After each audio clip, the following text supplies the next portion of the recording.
I'm Aaron, 29 years old, and I've never been what you'd call the favorite. Not the golden child, not the pride of the family, not even the one who gets invited to group photos without a reminder. My older brother, Derek, 34, has always worn that invisible crown. The successful one, the married one, the one who gave my parents grandkids, which apparently makes him the only person in our bloodline who counts anymore. I used to brush it off.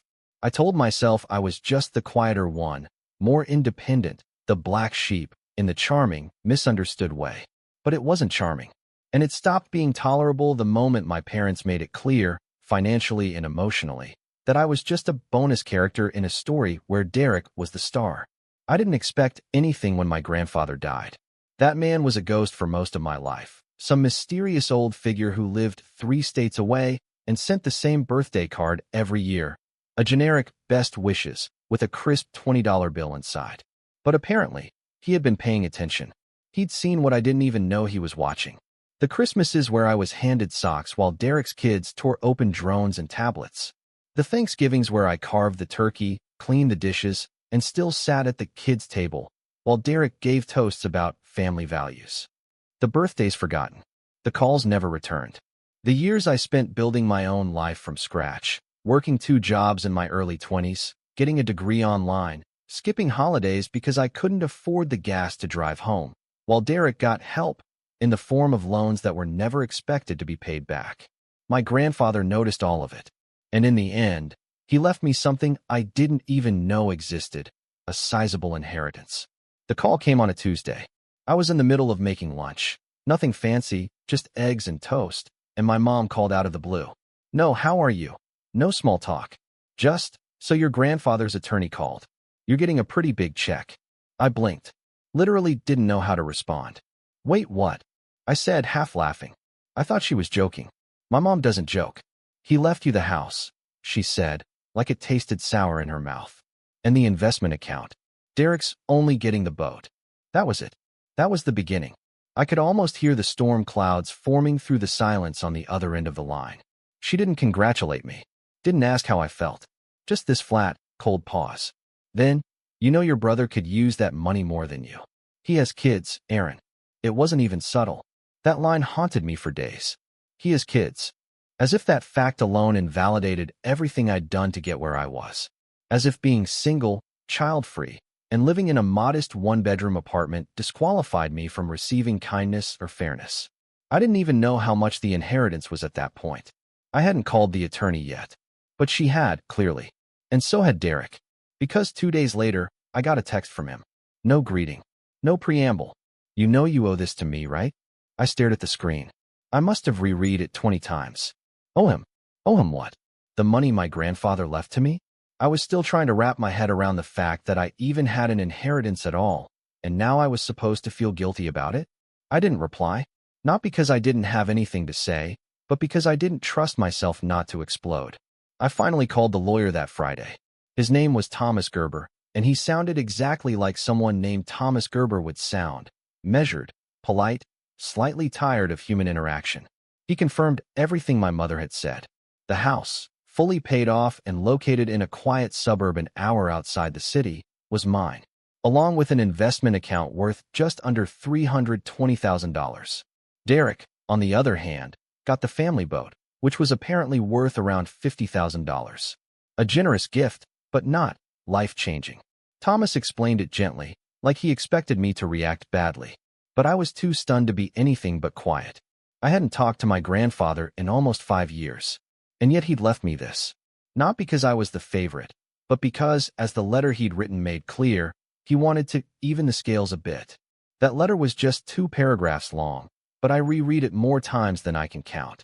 He said he'd seen how I was treated, that he admired my independence, that he was proud of the man I'd become, even if no one else ever said it out loud.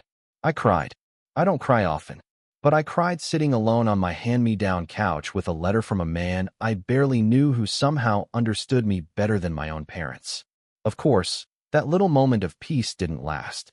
The next week, Derek called. Not texted, called, which was unusual enough that I thought maybe something had happened. Maybe he wanted to bury the hatchet, talk like grown-ups, figure this out calmly. I was stupid to think that. "Hey," he said. in a voice that was already laced with condescension. I assume you've processed everything by now. I didn't know what he meant by processed, so I stayed quiet. He continued, Look, I'm not trying to be a jerk, all right? But come on, man. You don't need all that. You're single. No kids. No mortgage. I mean, what are you even going to do with it? I blinked again. These people really loved reminding me I had no children. I don't think that matters, I said. Grandpa left it to me. That's it. There was a pause. Then he laughed, this short, ugly sound that sounded more like a scoff. You know you're not being fair, right? I have 3 kids. Do you know how expensive it is to raise 3 kids? And the house. You don't even want a house. You're a city guy. I swear, I felt my hand grip the phone tighter. My jaw clenched so hard I thought my teeth would crack. I didn't ask for any of this, Derek, I said, trying to keep my voice even. It's not about what I want. It's about what Grandpa decided. He didn't like that. He hung up. Then came the messages. From Mom. From Dad. Even my aunt, who I hadn't heard from in years. All variations of the same theme. Be the bigger person. Help your brother. Family first. It's just money. He needs it more. You'll understand when you have your own family someday. It was like they'd all been handed a script. And the implication was clear. If I didn't roll over and hand Derek what he wanted, I was selfish. Immature. Cold. Ungrateful. Ungrateful. For what? It wasn't even about the money anymore. It was about control. About them realizing, maybe for the first time, that I had something they couldn't take or guilt me into giving away. A week later, I got an email from Thomas Gerber. Subject line, urgent, attempted contact regarding inheritance. Apparently, Derek had reached out directly to the law firm and asked if there was a legal pathway to reallocate the inheritance. He'd literally tried to contest the will. Not because there was any fraud. Not because there was any technicality. But because he felt it was unfair.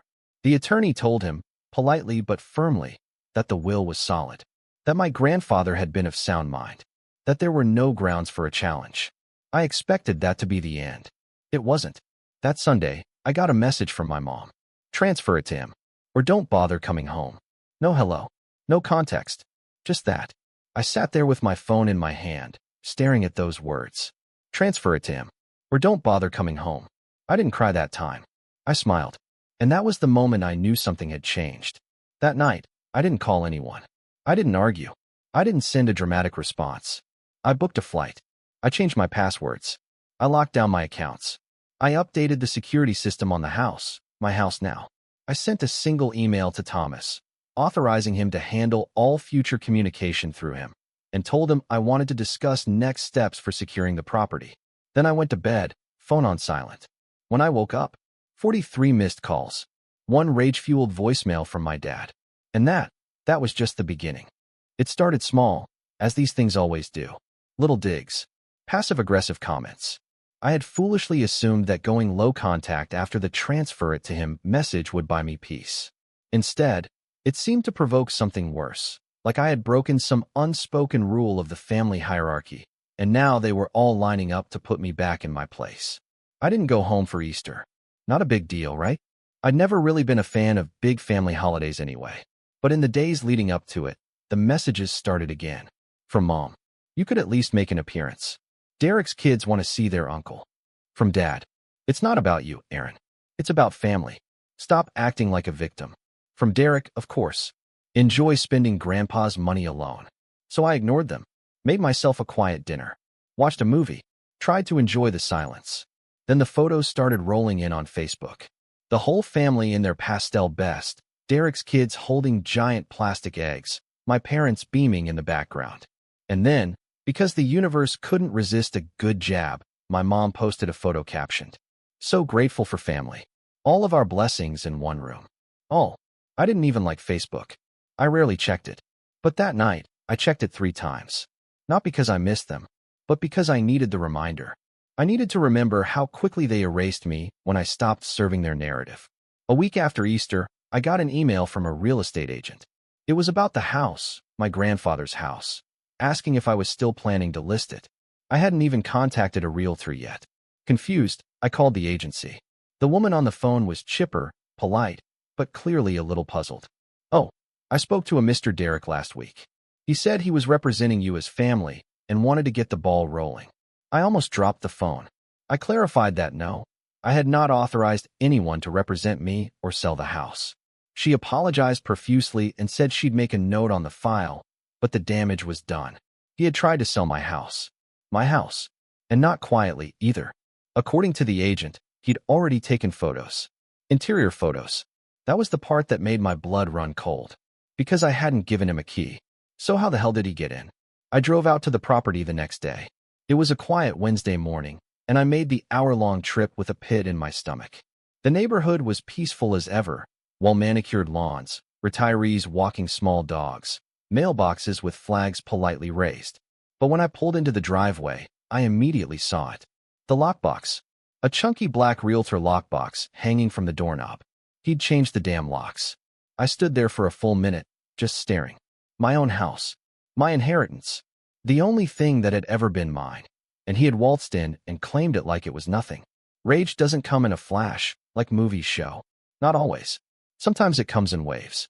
Slow, creeping, unrelenting. I didn't scream. I didn't punch anything. I just pulled out my phone and took pictures. Of the lockbox. The exterior. The mailbox with my name on it. I walked the perimeter and filmed a slow video. Then I drove straight to the police station. It was the first time I said it out loud, to someone official. I think my brother broke into my house. The officer was surprisingly sympathetic. He took the report, asked if I had proof of ownership. I did, and told me to follow up with a locksmith and a lawyer. That evening, I had the locks changed again. This time, with a security system installed. Cameras. Motion alerts. A smart doorbell. I didn't tell anyone. I didn't want them to know what I was planning. I just wanted to watch. Sure enough, 3 nights later, the motion sensor went off. I was at my apartment, but my phone lit up with the alert. Front door. Activity detected. I opened the app and there he was, Derek, standing on the porch in a hoodie, fumbling with the lockbox that was no longer there. He looked confused. Angry. He rattled the doorknob. And then he looked straight into the camera. He saw the light. Realized what it was. He didn't say anything, but I could see it in his face. He knew. I never called him. Never mentioned it. But the silence that followed was thick with something unspoken. A week later, I got a certified letter in the mail. My parents had hired a lawyer. The letter was a request, polite, legally worded, but clear. They wanted me to consider relinquishing partial rights to the estate in favor of Derek. It framed it as a gesture of goodwill. Said it was in the interest of family harmony. My father had signed it. Not my mother. Not Derek. My father. The same man who once told me, "You've got to earn your way in this world, Aaron." Now he wanted me to give away what I'd earned through grief, through estrangement, through silent, painful years of being the one no one fought for. I didn't respond. Instead, I went back to the house, sat in my grandfather's old recliner, the one they hadn't gotten around to selling or donating yet. I sat there and just existed. Looked around at the dusty shelves, the old lamp with the crooked shade, the faint smell of leather and time. That's when I saw the photo. Tucked behind a stack of old Reader's Digests, on the bottom shelf of the bookshelf near the fireplace. A framed picture of me and Grandpa. I didn't remember it being taken. I must have been 19 or 20. We were sitting outside somewhere, maybe his porch, and I had this awkward grin. He looked proud. Tired, but proud. That photo broke me more than any betrayal. Because it made it real. He'd seen me, when no one else did. I left the picture there. Like a totem. The next day, I got another text from Derek. "You're being ridiculous. You know this isn't over, right?" I didn't answer. 2 days after that, my aunt called. The one who never calls. She sounded out of breath, like she was pacing. "I'm staying out of it," she started. "But you should know. Your parents are planning to go public about this." I blinked. Go public? What does that even mean? They're telling everyone. The cousins. The neighbors. Church. That you're withholding money from Derek. That Grandpa's will was manipulated. I laughed. I couldn't help it. It wasn't funny, but it was absurd. Manipulated? I hadn't even spoken to the man in 5 years. If anything, I'd assumed Derek would get everything. But that was the play. That was always the play. If they couldn't shame me privately, they'd shame me publicly. Sure enough, the next Sunday, the Facebook posts started again. "Mom, some people forget that family is a responsibility, not a competition. Dad, sad to see what greed does to a man. Derek's wife, Megan, my babies don't deserve this. They just want their uncle back." And then, because nothing in this family happens in isolation, I got an email from my job's HR department. A concerned community member had sent in an anonymous email claiming I was engaging in a legal dispute over contested assets and that it might affect my reliability. It was subtle, vague enough to be dismissed, but still, someone had tried to jeopardize my career. That's when I knew. This wasn't about the inheritance. It wasn't even about the house. It was about power and punishment. They couldn't believe I'd stood up for myself, that I had something they couldn't touch. So now they were going to burn the earth around me until I crawled back. But I wasn't crawling back. I was done crawling. I didn't react the way they expected. That's the part that probably confused them the most. No angry replies. No long-winded explanations. No family group chat meltdown. I didn't show up at their door to defend myself. I didn't beg to be understood. I didn't even post my side of the story on Facebook, which, in this family, is practically considered silence under oath. Instead, I got quiet. And when I say quiet, I mean I stepped all the way back. From everyone. My phone went on silent permanently. I stopped checking notifications. I deleted Facebook entirely. I even changed my number, not out of spite, but out of necessity. Because every time I saw my dad's name pop up or Derek's text light up my screen, my chest tightened like I'd swallowed a fist. And I couldn't keep living like that. But let me be clear, I didn't do it because I was strong. I did it because I was tired. There's this moment when you hit a kind of emotional rock bottom. Not the loud kind, not the crying on the floor kind, but the still kind. Like sitting at the bottom of a drained swimming pool, looking up at the world above you and realizing no one's coming down to get you. That was me, alone in a house full of someone else's furniture, eating microwave noodles at a plastic fold-out table because I hadn't had the time or energy to move real furniture in yet. That house, my inheritance, felt less like a gift and more like a battlefield. Every corner held some reminder of the war I didn't ask for. The guest bedroom Derek tried to list in the online home photos.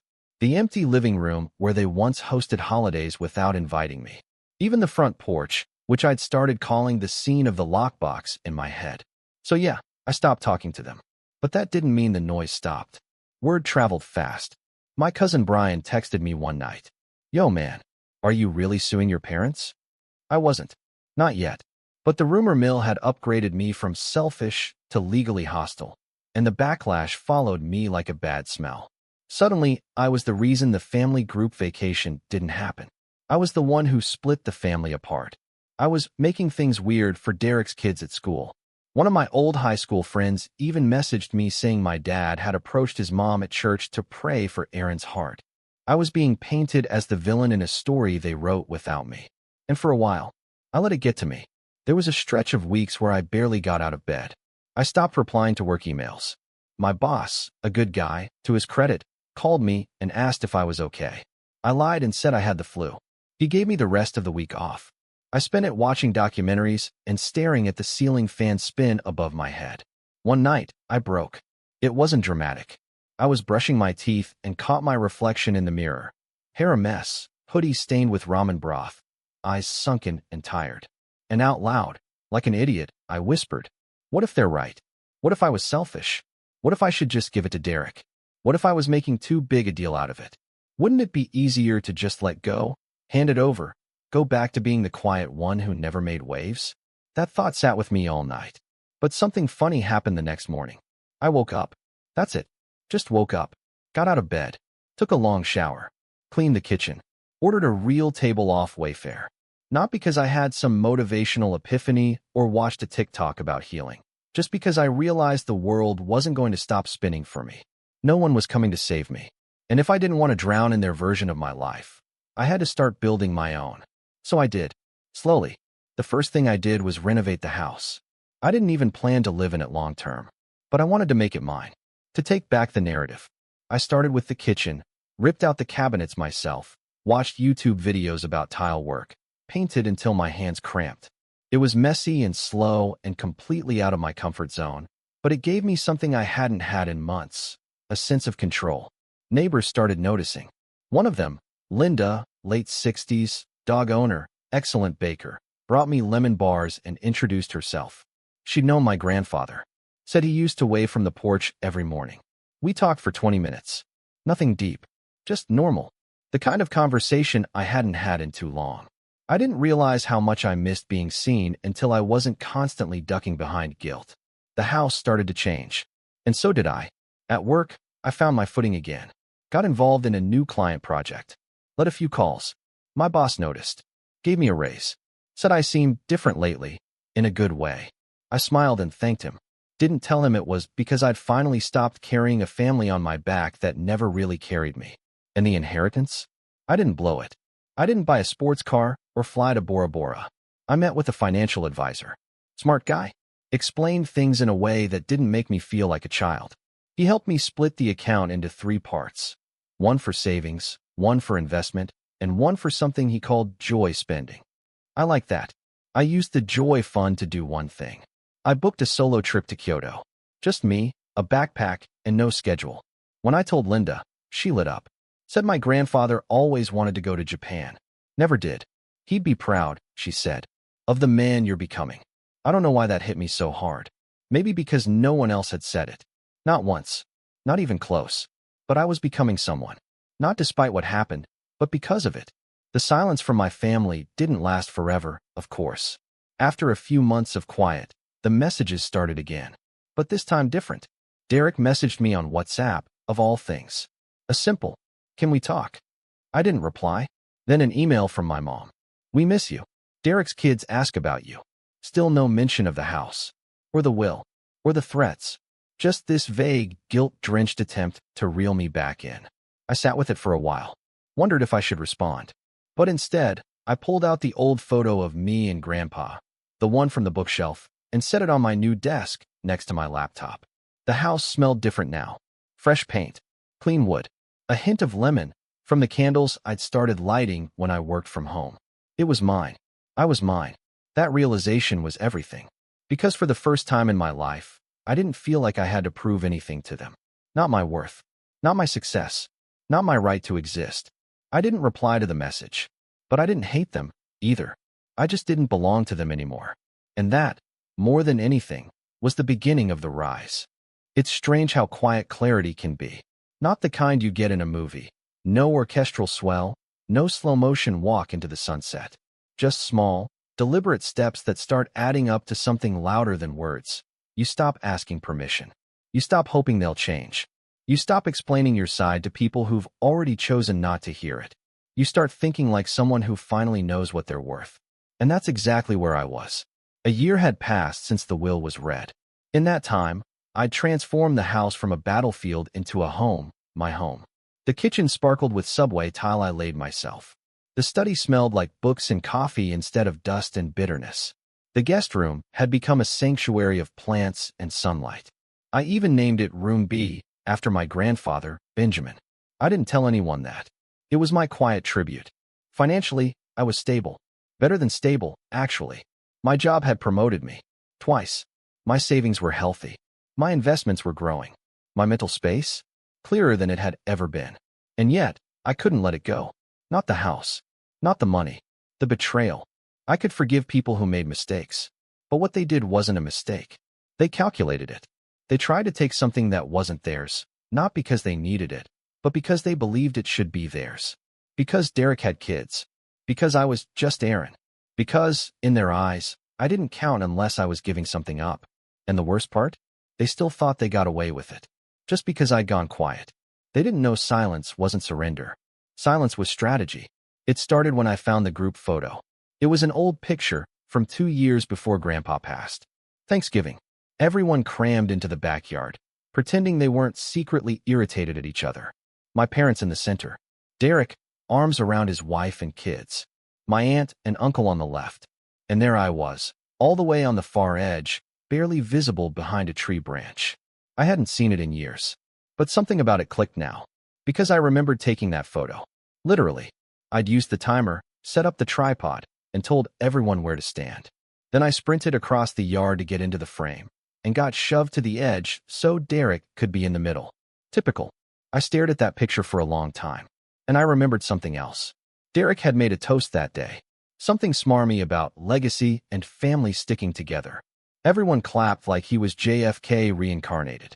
I remembered the way he looked at me from across the table, already dismissing me. already planning to inherit the world by default. And it hit me. They believed legacy belonged to him. But I owned it now, and I knew just how to remind them. Step one was the house. I didn't want to just live in it. I wanted to turn it into something visible, something that shouted from the rooftop, "This was never yours." So I hired an architect. Not just any architect, a former classmate of mine named Theo who'd started a design firm in the city. We weren't close in college, but we'd bumped into each other at a seminar last spring and exchanged info. I told him I wanted to restore the house, but keep the bones. Modernize the interior, but preserve the soul. He was into it immediately. "I love this style," he said, walking through the halls with a sketchpad. "1950s Americana, but it's got these subtle craftsman touches. We can really bring that forward." I nodded, watching him run his hand along the windowsills. I wanted to feel like a place someone earned. Not inherited. Earned. He didn't ask questions. Just got to work. And I paid him, up front. Nothing says freedom like writing a check without flinching. Step 2 was the paper trail. I started gathering every document I could get my hands on. The will, the property deed, the emails from Thomas Gerber, the police report from when Derek tried to break in, the screenshots of my family's social media posts, the messages from Derek, my parents, my aunt. I organized them into a digital folder with tabs labeled legal, emotional abuse, property dispute, public slander, online harassment. Not because I planned to sue, but because I wanted the option.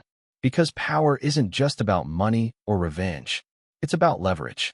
And when you've spent your whole life being the one they thought would never fight back, nothing terrifies them more than realizing you've been documenting everything. Step 3. I started asking questions. Not to my family, to their circle. It began with Linda, my neighbor. She and my grandfather used to talk on the porch a lot. She remembered things. "Did you know Derek tried to sell this house?" I asked her casually one afternoon as we drank iced tea in her backyard. Her eyes went wide. "He what?" "Yeah," I said. "Had a realtor here and everything. Before the will was even fully executed." She blinked. "Your grandfather would have, well, he'd be livid." "He kind of was," I said, smiling faintly. Posthumously. We laughed, but the gears in my head were turning. I started reaching out to people who'd known my grandfather. His church friends. His old fishing buddy. The guy at the hardware store who sold him birdseed every spring. They all remembered me. Some vaguely. Some more fondly than I expected. One woman, Mrs. Palmer, an old friend of his from Sunday choir, told me something that chilled me. "He once told me," she said over the phone, "that he was worried your family would eat you alive if he didn't intervene."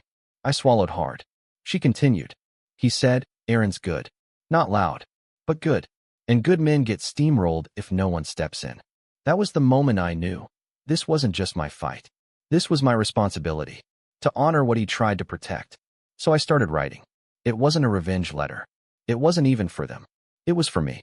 I wrote down everything they'd ever said to make me feel smaller. Every time I was made to feel like a burden. Every gift Derek got that I didn't. Every chore I did while they watched TV. Every family gathering where I was the afterthought. Every moment I let them make me question if I was worth loving. And then I wrote down everything I'd done despite them. Got my degree. Held down 2 jobs at once. Paid off my debt. Bought my first car. Got promoted. Traveled alone. Rebuilt a house from the ground up. It was a long list. Longer than I expected. And at the bottom, I wrote, "I will no longer apologize for who I had to become to survive the people who refused to see me." I folded that list and tucked it into the drawer next to my bed. Not because I needed to look at it, but because one day they might. And when they did, I wanted them to know I remembered everything. The final step of the setup came almost by accident. Theo had finished the blueprints. The permits were filed. The renovations were underway. And as I was walking through the house with him, admiring the early changes, he said something that stuck. "You know," he said, running his hand along the new stair banister, "this place has history. If it were mine, I'd name it." I raised an eyebrow. "Name it?" "Sure," he shrugged. "People name properties all the time. Especially homes with legacy. You've got something special here." That night, I sat in the living room, my living room, staring at the fireplace. And then it came to me. The Benjamin house. Not flashy, not dramatic, just his name. But it felt right. Like an echo of everything he gave me. Not just the inheritance, but the belief that I was worth fighting for. I filed the paperwork the next day. Created a website. registered the property as a small retreat space for writers and artists, booked the first guest for the summer, an author friend of mine who needed a quiet place to finish her novel. And just like that, the house stopped being a symbol of pain. It became a mission, a way to rewrite the legacy. My legacy. And as for my family, they still hadn't seen what was coming. But they would, because I wasn't done yet. Not by a long shot.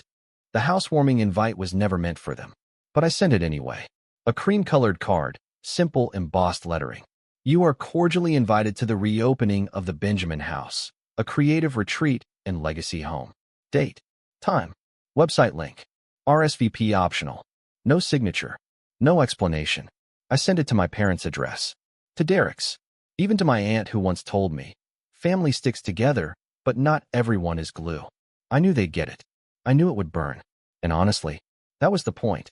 The official reopening was nothing extravagant, just 30 or so people, mostly creatives, neighbors, and a few friends from work.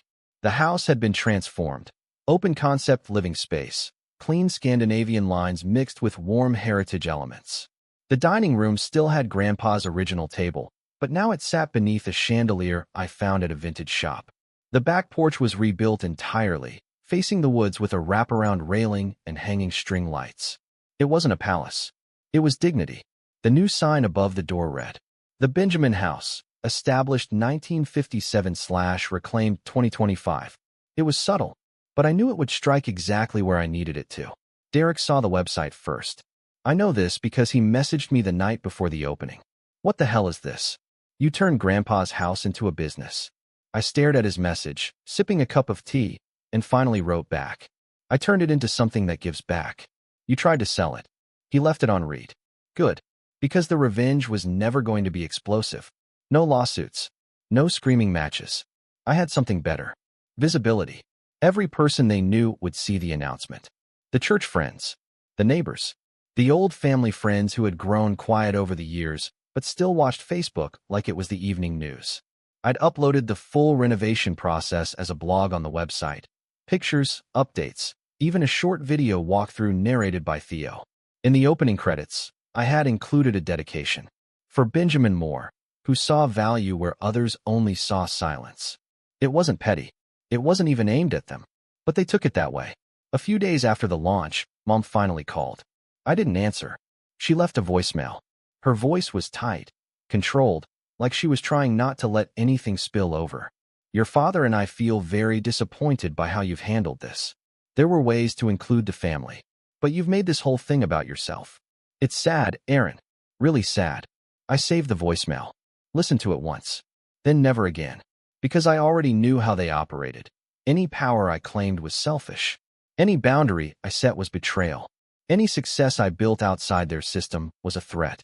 But this time, they had no control. And that, more than anything, was the revenge. Not the money. Not the property. Not even the website or the retreat guests or the full booking calendar. The real revenge was this. They didn't matter anymore. And when people no longer have the power to hurt you, but know that they once did, that's the kind of silence that drives them mad. But I wasn't done. There was one more thing. I hired a videographer, a local filmmaker I met at a community arts event. I told her I wanted to create a short documentary. Nothing huge, just a 10-minute piece for the website and YouTube channel. She asked what it was about. I told her the truth.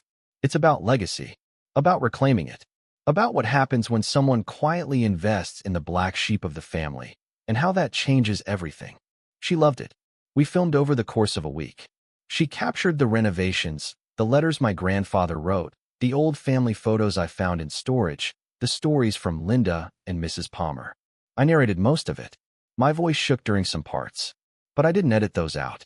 The final video was titled, "The House He Gave Me, A Quiet Inheritance." I uploaded it. Within 2 weeks, it hit 20,000 views. I didn't expect that. People started reaching out. Strangers, saying how much it resonated, how they had similar families, how they were the invisible ones too. One guy said he cried watching it. A woman emailed me saying it inspired her to go back to school at 42. Another wanted to visit the house, said she hadn't written poetry in a decade, but watching that video made her pick up a pen again. I kept every message, not because I needed validation, but because they were proof that I wasn't alone. Then came the fallout. It started when my dad's coworker apparently saw the video. I found out through my cousin, who texted, "Uncle Frank is losing it. Says someone at his office shared your video during lunch. He's mad you're airing private family history online." That made me smile, because that was the fear, wasn't it? Not that I was lying, but that I was telling the truth, and that people believed me. My aunt unfriended me on every platform. My mother posted a long-winded status about narcissists who rewrite history. My brother? Radio silence. Until one night, I got a letter. A real letter. Handwritten. From Derek. It was 2 pages long. The first half was anger disguised as diplomacy. He said I misrepresented him. That he never meant to take anything from me. That he was just trying to protect the family legacy. And then, near the end, the tone changed. It got quiet. He wrote, "I don't know why Grandpa chose you. I don't think I'll ever understand it. But it's clear now that he saw something in you the rest of us didn't. Maybe we were too busy looking in mirrors." That line stuck with me. It was the closest thing to an apology I would ever get. But I didn't write back. I didn't need to. Because forgiveness is not the same as access. They could heal on their own time. But they wouldn't do it in my house. The Benjamin House opened officially for its first full retreat in May. For writers, 2 painters, and 1 digital artist stayed for 10 days.